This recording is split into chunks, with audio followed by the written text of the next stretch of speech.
La respiration cellulaire est divisée en 3 étapes.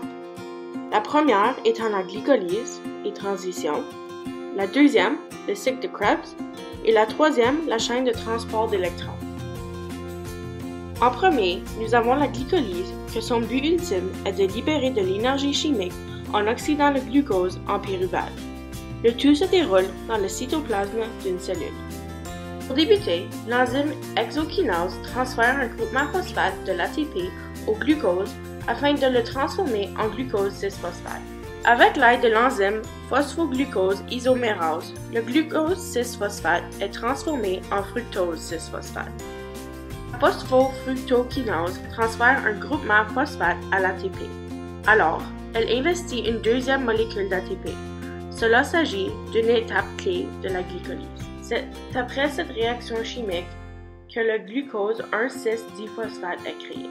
C'est avec l'enzyme isomérase que la molécule fructose 1,6-diphosphate est divisée en 2 molécules de glycéraldéhyde 3-phosphate.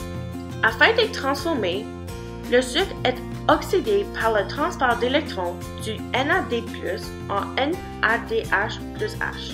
De plus, à l'aide d'un phosphore inorganique, la molécule devient donc 1,3-diphosphoglycérate. Le groupement phosphate ajouté à l'étape précédente rejoint l'ADP lors d'une réaction chimique afin de créer 2 molécules d'ATP. C'est alors que la molécule 3-phosphoglycérate, ou bien surnommée 3-PG, est formée. Avec l'enzyme phosphoglycéromutase, la molécule est réarrangée en 2-phosphoglycérate, ou bien 2-PG. C'est alors que la molécule 2-PG part de l'eau et est transformée en phosphophénol pyruvate. Avec l'aide de phosphore inorganique, 2 autres molécules d'ATP sont formées. Après cette réaction, nous avons le pyruvate. La réaction de transition prend le pyruvate et le transforme en acétyl-CoA. Le pyruvate perd une molécule de CO2 et accepte l'enzyme CoA, tout en changeant un NAD+ en NADH plus H. Maintenant, passons au cycle de Krebs. Aussi connu comme le cycle de l'acide citrique, cette étape de la respiration cellulaire se passe dans la matrice de la mitochondrie. Il consiste d'une série de réactions cycliques qui transforment l'énergie libérée en ATP, NADH et FADH2. Premièrement, l'acétyl-coenzyme A venant de la réaction de transition ajoute son groupement acétyl qui contient 2 atomes de carbone à l'oxaloacétate qui en possède déjà 4. Il se forme alors du citrate, une molécule à 6 atomes de carbone. Ensuite, une molécule d'eau disparaît et une autre s'ajoute par après. Le résultat net est la conversion du citrate en un isomère, l'isocitrate. L'isocitrate est oxydé, ce qui réduit le NAD+ en NADH plus H+. Puis, le composé perd une molécule de CO2. Une autre molécule de CO2 est perdue. Le composé à 4 atomes de carbone est oxydé par le transport d'électrons au NAD+, ce qui forme du NADH plus H+.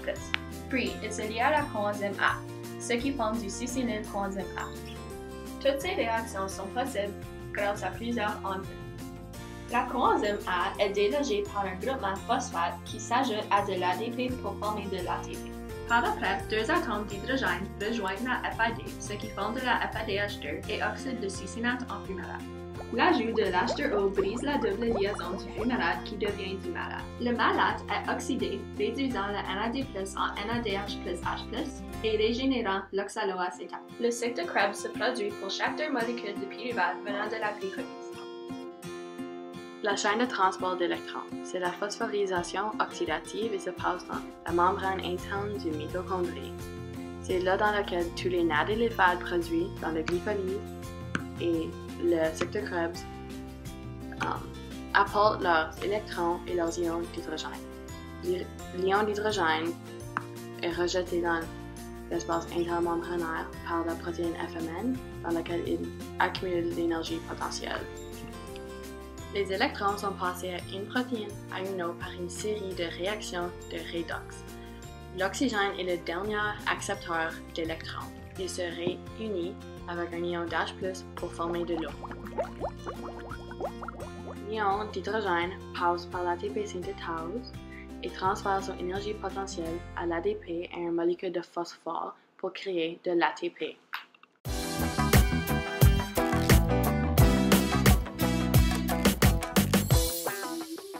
Pour résumer, la chaîne respiratoire commence avec une molécule de glucose qui est transformée en 2 pyruvates lors de la glycolyse dans le cytoplasme.